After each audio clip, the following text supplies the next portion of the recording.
Shalom, selamat pagi Bapak, Ibu, dan Saudara yang dikasihi Tuhan. Sebelum kita melakukan seluruh aktivitas kita, mari kita satukan hati kita, teduhkan hati kita untuk bersama-sama menyembah Tuhan. Yesus. Haleluya.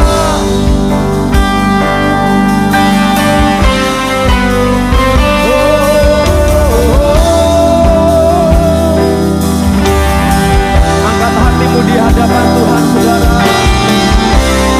Bersama-sama kita memuji Tuhan dengan unity.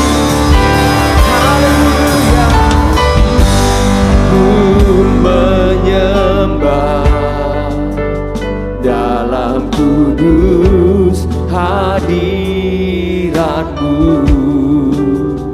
hampiri tata kasih karunia-Mu Bapa. Kekuatanku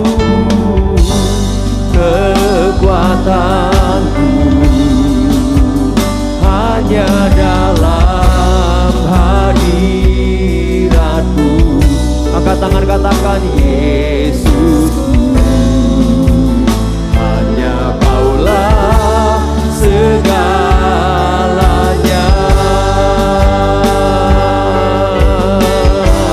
Ku menyembah, ku menyembah. Angkat tanganmu di hadapan Tuhan, sembah Dia, saudara. Hadirat-Mu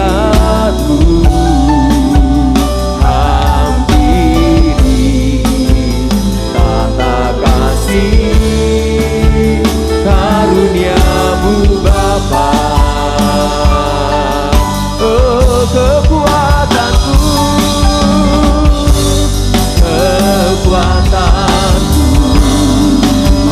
hanya dalam hadirat-Mu.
dosa dikalahkan, sakit penyakit disembuhkan, kemenangan terjadi. Haleluya. Ku yakin Kau ada di sini. Ku rasa kuasa-Mu terbatas.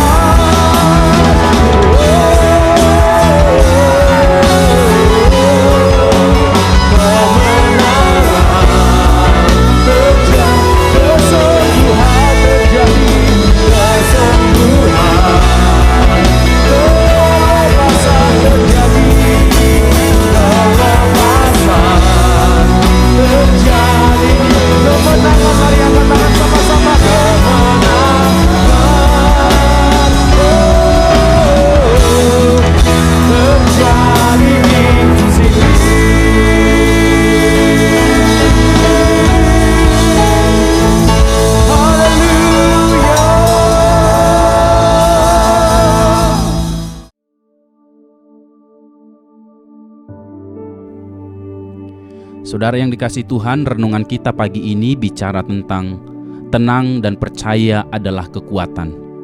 Mari kita baca Alkitab kita dari Yesaya 30 ayat yang pertama sampai ayat yang ke-17. Saya akan baca beberapa ayat, saudara. Celakalah anak-anak pemberontak, demikianlah firman Tuhan, yang melaksanakan suatu rancangan yang bukan daripadaku, yang memasuki suatu persekutuan yang bukan oleh dorongan rohku, sehingga dosa mereka bertambah-tambah. Ayat yang kedua, yang berangkat ke Mesir dengan tidak meminta keputusanku untuk berlindung pada Firaun dan untuk berteduh di bawah naungan Mesir. Ayat yang ketiga, tetapi perlindungan Firaun akan memalukan kamu dan perteduhan di bawah naungan Mesir akan menodai kamu. Sebab sekalipun pembesar-pembesar Yerusalem sudah ada di Zoan dan utusan-utusannya sudah sampai ke Hanes, sekaliannya akan mendapat malu karena bangsa itu tidak dapat memberi faedah kepada mereka dan tidak dapat memberi pertolongan atau faedah, melainkan hanya memalukan, bahkan mengaibkan mereka. Saudara-saudara yang dikasihi Tuhan, bagi orang yang tidak bisa berenang, tercebur ke kolam yang dalam adalah pengalaman yang menakutkan tentunya. Orang itu tentu membutuhkan pertolongan, namun supaya dapat ditolong dia harus tenang, mendengarkan dan menurut pada petunjuk penolongnya. Kepanikan hanya akan menambah bahaya baginya. Saudara-saudara, dari ayat yang kita baca tadi, Yehuda sedang mengalami kepanikan. Di tengah krisis, mereka sibuk mencari pertolongan dengan caranya sendiri. Mereka memutuskan untuk berlindung kepada bangsa lain yang mereka pikir lebih kuat daripada bangsa penyerang. Mereka mencari perlindungan kepada Mesir dan melupakan Allah di ayat yang kedua. Padahal saudara, Allah menginginkan agar mereka tetap tenang dan percaya kepadanya. Firman Allah yang datang kepada mereka mengingatkan bahwa berharap kepada Mesir dan kekuatan perangnya hanya akan membuat mereka malu.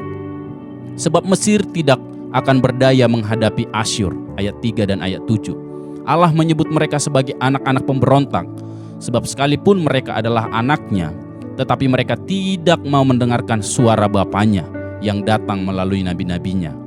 Justru saudara, mereka membungkam dan mengusir nabi itu, ayat 10 dan ayat 11. Saat Allah meminta mereka tinggal tenang dan berharap kepadanya, Yehuda justru sibuk dengan kepanikannya. Saudara-saudara yang dikasihi Tuhan, kita pasti pernah mengalami peristiwa yang berat dalam hidup ini. Pada saat seperti itu, kita punya dua pilihan. Pertama, kita bereaksi terhadap kepanikan dan berpikir pendek mengenai penyelesaian masalah sesegera mungkin. Yang kedua, kita merespon dengan berhenti sejenak untuk menenangkan diri, berdoa memohon pertolongan Allah dan hikmat-Nya. Saudara-saudara, cara pertama akan mendorong kita untuk mengambil pilihan yang tidak cermat, bahkan tidak sesuai dengan kehendak Allah. Dan cara kedua adalah akan memberi kesempatan kepada Allah untuk bekerja, menolong, dan membuat kita berpikir jernih.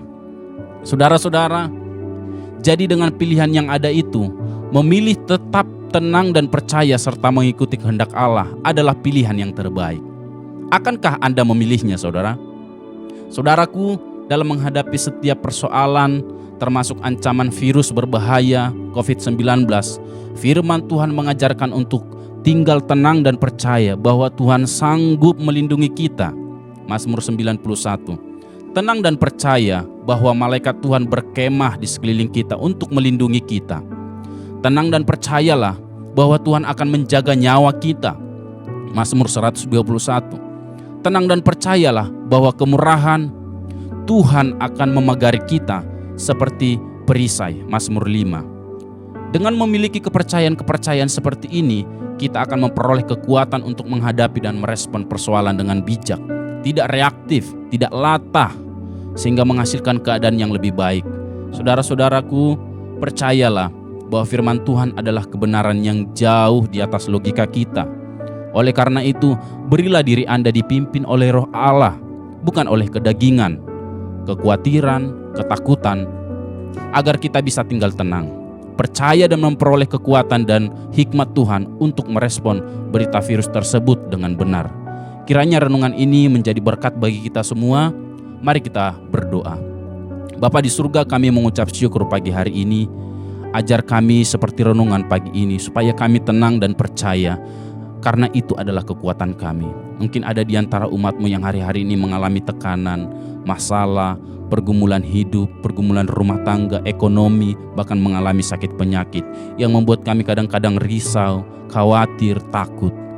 Engkau mengingatkan kami pagi hari ini supaya kami tenang dan percaya akan pertolongan Tuhan, sebab itu adalah kekuatan kami. Terima kasih, berkati kami Tuhan sepanjang hari ini. Dalam nama Tuhan Yesus, haleluya, amin.